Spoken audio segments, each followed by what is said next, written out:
Saya pernah berpikir bahwa keluarga adalah tempat teraman di dunia, sampai malam itu tiba dan segalanya hancur.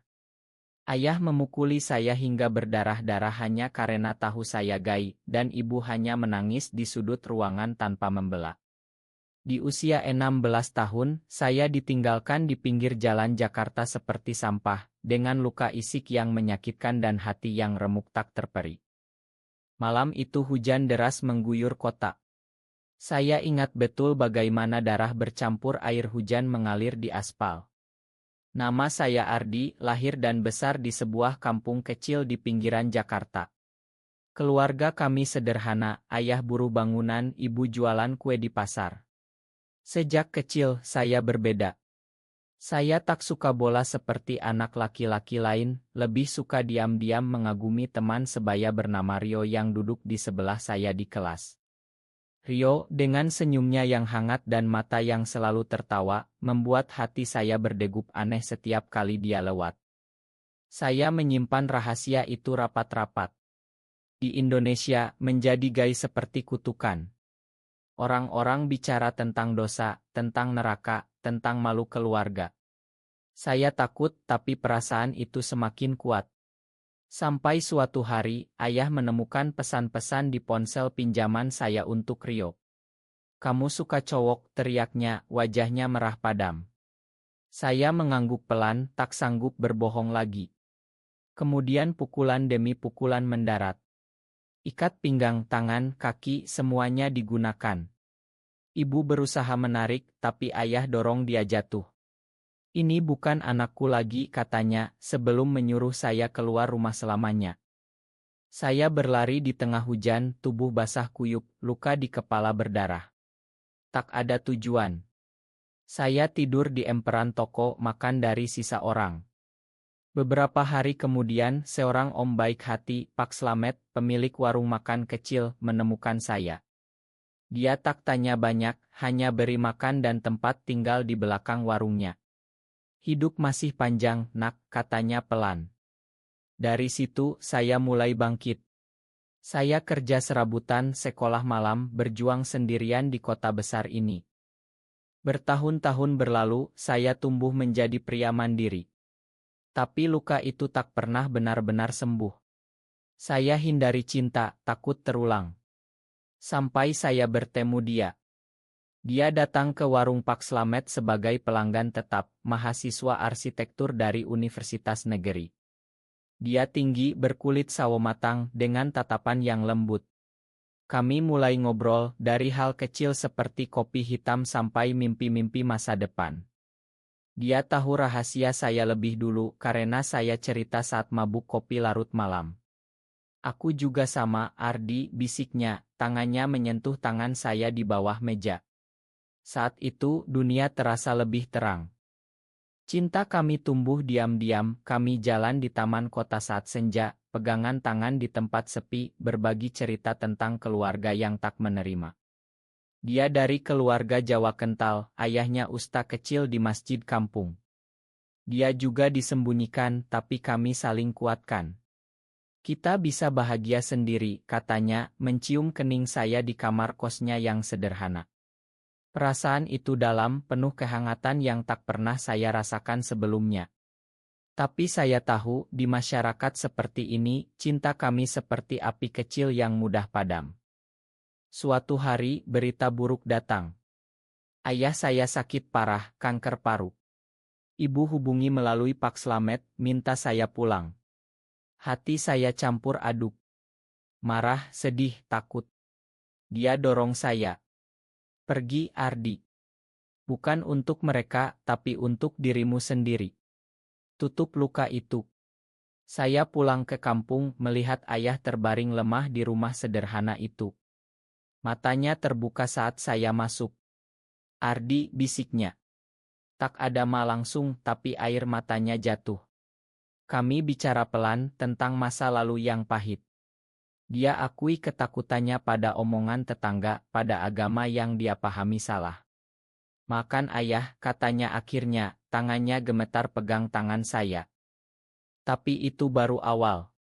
Kota kecil tempat saya besar masih penuh prasangka. Saat saya mulai bantu keluarga, rumor menyebar. Anak haram itu kembali, masih gay katanya. Ancaman datang dari tetangga, dari kelompok intoleran. Saya tak mundur. Dengan dia di sisi, saya mulai berjuang untuk hak-hak dasar, bukan hanya saya, tapi orang-orang seperti kami yang tersembunyi. Perjuangan itu tak mudah.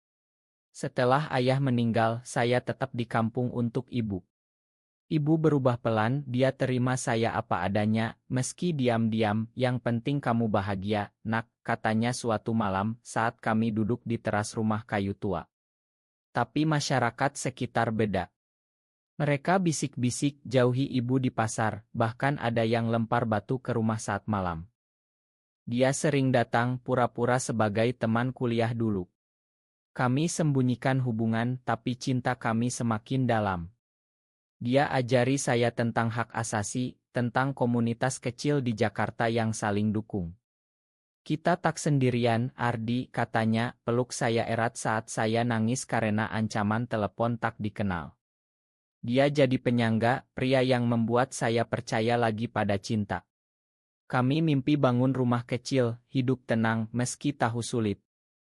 Konflik besar muncul saat saya mulai kerja sebagai aktivis kecil. Saya gabung kelompok dukungan di kota terdekat, bantu orang-orang muda yang dibuang keluarga seperti saya dulu. Cerita saya menyebar, jadi inspirasi. Tapi itu buat musuh.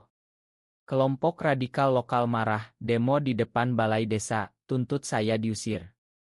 Ini kampung muslim, tak ada tempat untuk penyimpang, teriak mereka. Saya tak takut lagi. Bertahun-tahun lalu, saya lemah, tapi kini beda. Saya ajukan laporan ke polisi, cari dukungan dari LSM di Jakarta. Dia selalu di sisi, tangannya genggam tangan saya saat sidang mediasi. Kita lawan bersama, bisiknya. Tapi pengkhianatan datang dari tempat tak terduga. Teman masa kecil, Andi, yang dulu dekat sekali, ternyata ikut kelompok itu. Dia yang bocorkan alamat kami, yang sebar foto lama saya dengan Rio. Andi, kenapa? Tanya saya saat bertemu diam-diam di sawah. Wajahnya pucat. Aku takut, Ardi.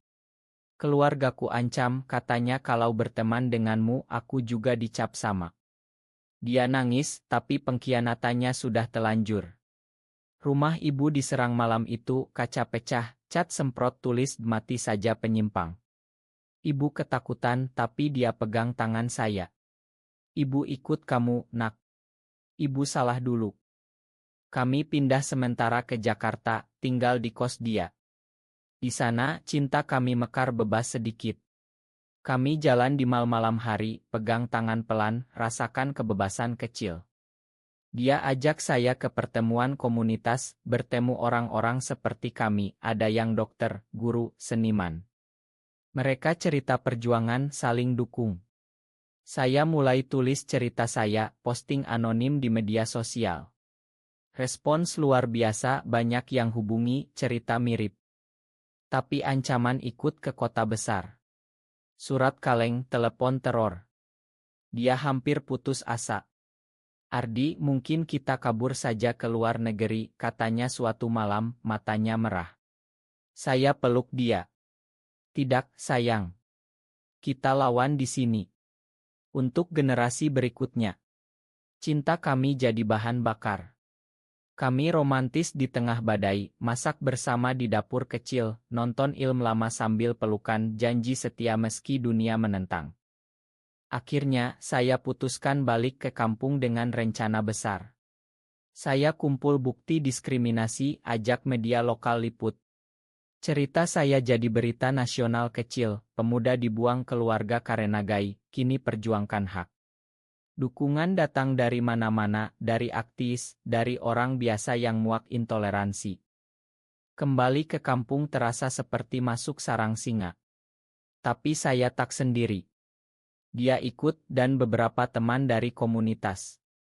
Kami adakan pertemuan kecil di rumah ibu, undang pemuda-pemuda yang curiga sama orientasinya.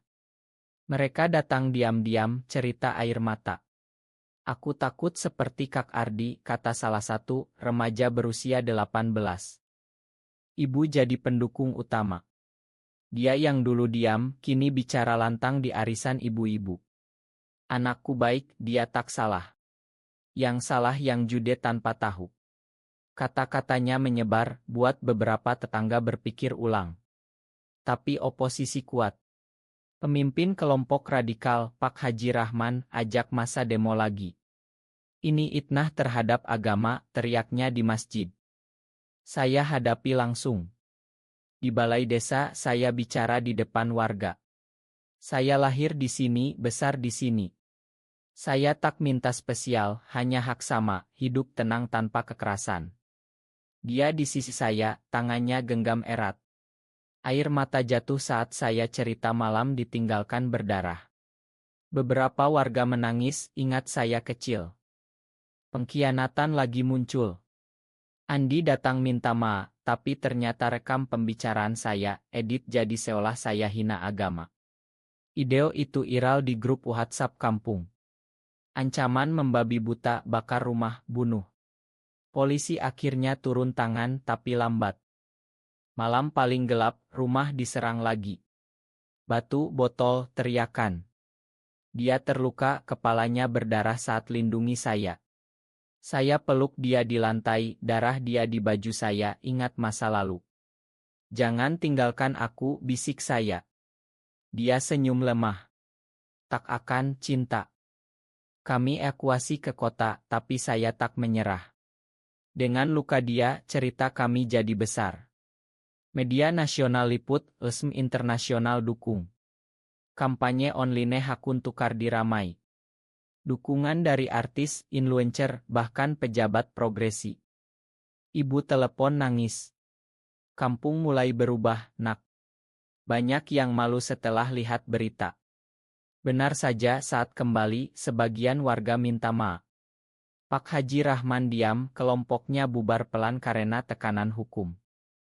Cinta saya dan dia semakin kuat. Di rumah sakit, saat dia sembuh, kami janji nikah diam-diam di luar negeri suatu hari. Kita bangun keluarga sendiri, katanya, cium saya lembut. Perasaan itu mendalam, penuh harapan di tengah luka. Perjuangan memasuki babak baru.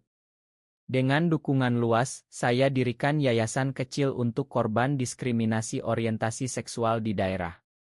Namanya Rumah Aman, tempat aman bagi pemuda seperti saya dulu. Dia jadi partner utama, desain bangunan sederhana dari dana donasi. Kampus-kampus undang saya cerita, sekolah-sekolah minta workshop toleransi.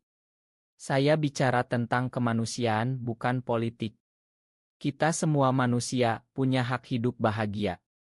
Respons positif, banyak orang tua hubungi, minta saran saat tahu anaknya gay. Tapi konflik pribadi masih ada. Ibu sakit karena stres, saya rawat dia mati-matian. Ibu bangga sama kamu, katanya lemah. Dia bantu masak bubur, cerita lucu buat ibu tertawa. Keluarga kecil kami terbentuk, saya, dia, ibu. Pengkhianatan terakhir dari masa lalu, Rio muncul lagi. Dia kawin paksa, punya anak, tapi hubungi saya diam-diam, aku masih ingat kamu, Ardi. Kami ketemu sekali, bicara nostalgia. Tapi saya tolak godaan. Aku punya dia sekarang. Rio nangis, tapi paham. Itu tutup masa lalu. Kota mulai berubah. Kepala desa baru, progresi, dukung program kami. Sekolah adakan edukasi gender, masjid gelar pengajian tentang kasih sayang Rasul. Pak Haji Rahman akhirnya datang minta maaf pribadi. Saya salah paham agama, nak. Makan. Cinta saya dan dia romantis di tengah kesibukan. Kami liburan ke Bali, jalan di pantai pegang tangan bebas. Malam-malam di hotel, pelukan erat, bicara mimpi. Kita adop anak suatu hari, kata dia. Hati saya penuh. Tahun-tahun berlalu, Rumah Aman berkembang. Kami bantu puluhan pemuda, beberapa kembali ke keluarga setelah mediasi. Cerita sukses menyebar, kota kami jadi contoh toleransi di provinsi. Tapi badai besar datang saat Undang-Undang Nasional tentang penyimpangan dibahas. Kelompok Konserati Nasional bangkit demo besar di Jakarta. Kami ikut counter demo pegang spanduk Cinta Tak Salah. Dia dan saya di garis depan. Ancaman kembali tapi kami kuat. Malam sebelum demo besar, kami di kamar, pelukan erat.